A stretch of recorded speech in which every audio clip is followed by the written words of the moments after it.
Привет всем, с вами я, Janey, и это How Janey Learned Russian, and you can too. This is the last lesson on our accusative case. Of course, accusative case is going to come up again and again as we continue on because, you just need it.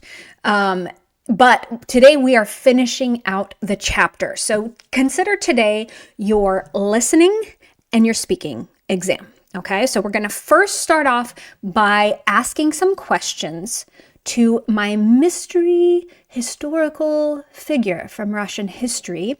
And you really got to try and understand what he says. Then, after we've listened to all of his answers, I will randomly ask you some of the questions on there and we'll see how you do. Can you answer the questions? Can you say ideally?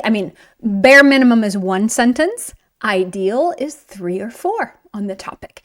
And if I have already moved on to the next question, you did a great job saying lots of stuff, or you talk really slow. One of the two. But I'll give you plenty of time to sit there and try and say as much as you possibly can to the answer. Because that's how I grade my students on my oral exams is, I don't care about perfection. I'm only really looking at your accusative case endings. Were you paying attention all chapter long?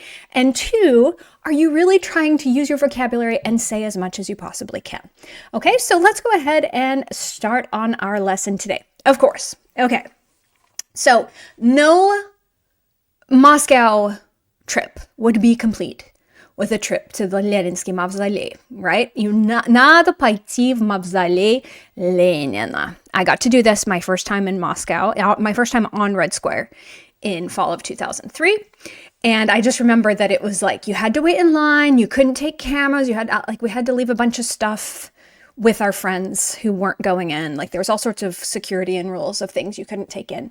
Anyway, and then there were guards all around. And then the coolest part was obviously, Lenin, although there's speculation as to whether that's the real Lenin or not. But the thing that I loved is it was super dark and just red lights everywhere. So it was it was so creepy and fun. Anyway, I loved it. If you can do it, I think it's only on certain days and for certain hours that you can go there. And a lot of times, I've heard that lately there's a huge line because rumors are going around that he's going to be moved soon. So the mausoleum is getting closed for years for restorations, but there's speculation that the whole thing's going to get closed down. Anyway, so I highly recommend it. No Russian history fan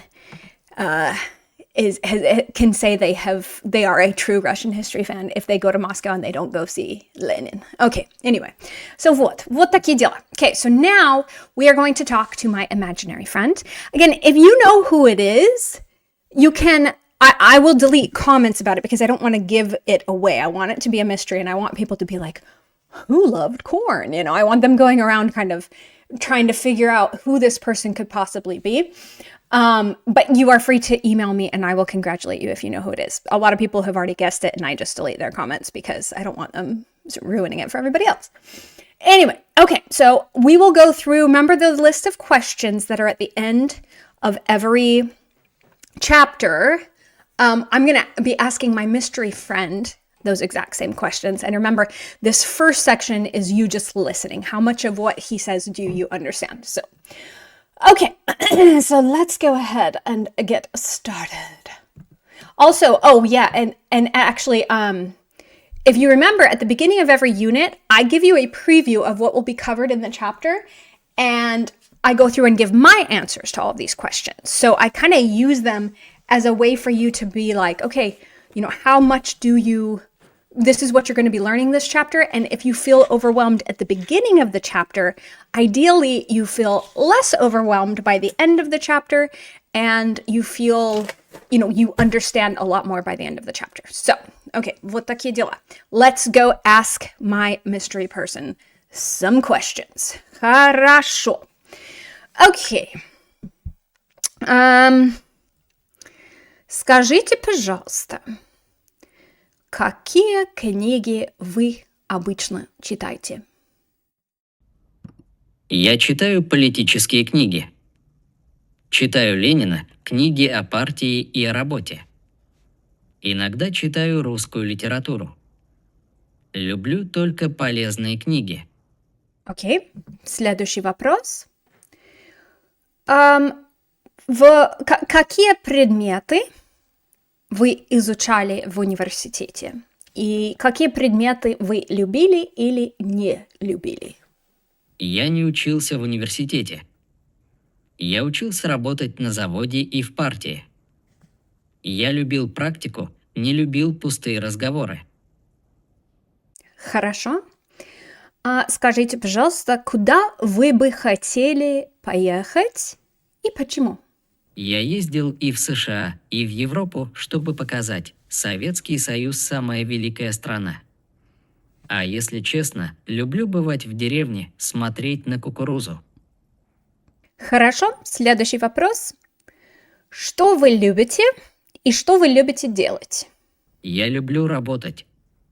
Люблю говорить с людьми. Я люблю коммунизм и наш великий Советский Союз. Окей, хорошо. Следующий вопрос.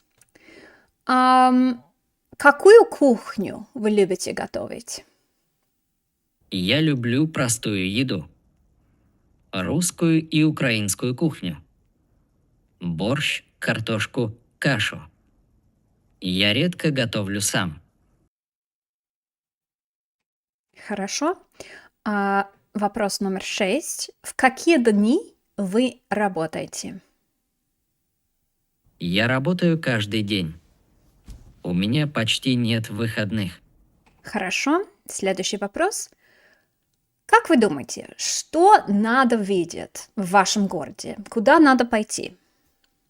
В Москве надо видеть Кремль, метро, новые дома, стройки и заводы. Надо идти туда, где живут и работают люди. Хорошо. Следующий вопрос. Что вы обычно слушаете или смотрите? Какие программы, например? Что вы обычно слушаете или смотрите? Я слушаю людей и доклады. Иногда слушаю музыку. Смотрю новости и встречи с рабочими. Окей. Следующий вопрос. Куда вы часто ходите и куда вы никогда не ходите? Я часто хожу на заводы и в колхозы. Часто хожу на встречи с рабочими и политиками. И последний вопрос. Скажите, пожалуйста, что люди в вашей стране любят? И что вы любите там? Люди любят мир, работу и стабильность. Я люблю в стране наших простых людей. Okay, это все. So that was all for our listening exam. Now it's your turn. I'm not going to read the questions in order because that would just be too easy. You don't know which one I'm going to ask you, and I may slightly rephrase the question just to see if you're paying attention and just to make sure you didn't just memorize, okay? So, and I may add on some different things here and there. Again, be listening for what I'm asking. Also, imagine that you're getting paid by the word. Squeeze every last drop of Russian out of your brain. This is your chance to show that you have internalized what we've learned. Now, I don't expect you to be perfect, but ideally, your accusative case endings will be прекрасно. Okay, here we go. Let's go. I'm going to ask you probably 5 of the questions that are on that last page of the chapter, and you don't know which ones it's going to be. So, хорошо. Вот. Скажите, пожалуйста, в какие дни вы работаете и в какие дни вы не работаете?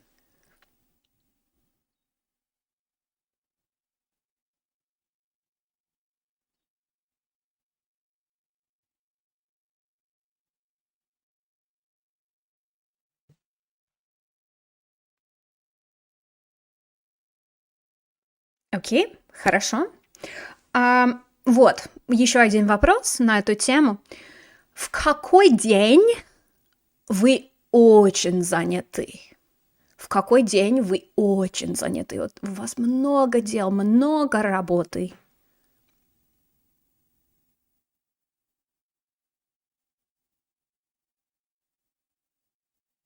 Хорошо, отлично.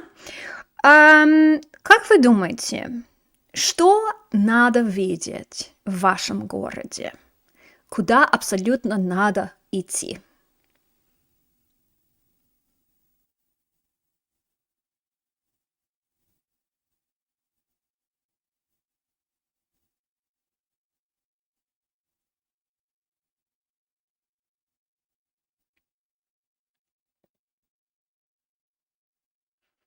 Окей, хорошо, спасибо. Следующий вопрос. Что вы обычно слушаете или смотрите? Какую музыку, какие сериалы, фильмы и так далее?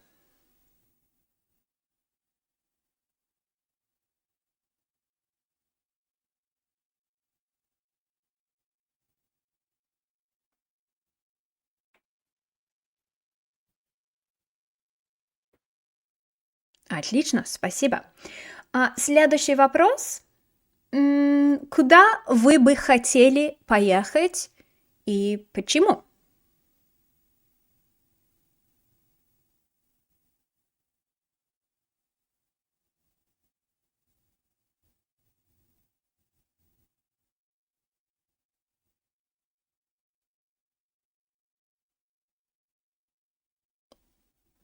Окей, хорошо, спасибо. Последний вопрос. Что люди в вашей стране любят? Или, может быть, в вашем городе, или, может быть, в вашем штате. То есть скажите, пожалуйста, что они любят, что они любят делать и так далее.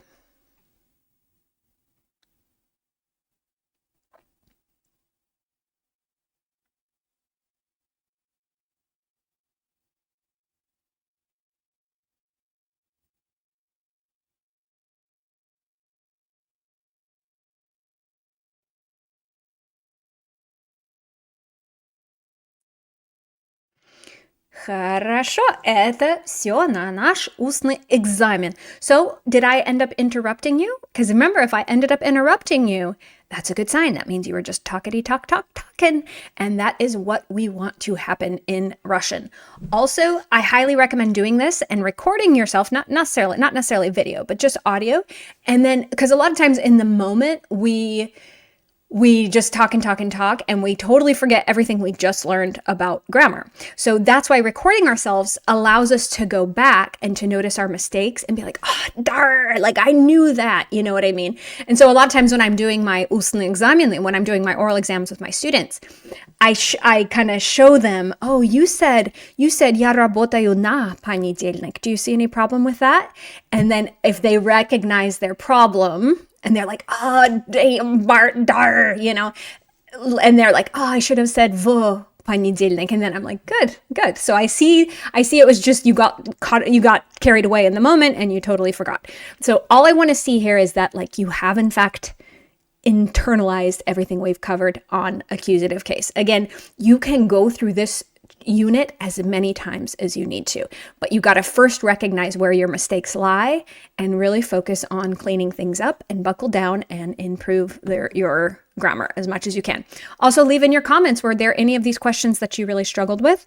And then it also gives you a great opportunity to practice your writing. Type your answers in the comments below, ideally without spell check. And это все на сегодня, и это все на accusative case as well. Увидимся на следующем уроке, and we are going to start the juiciest and most useful of the cases, in my opinion, which is genitive. Хорошо, это все. Пока-пока.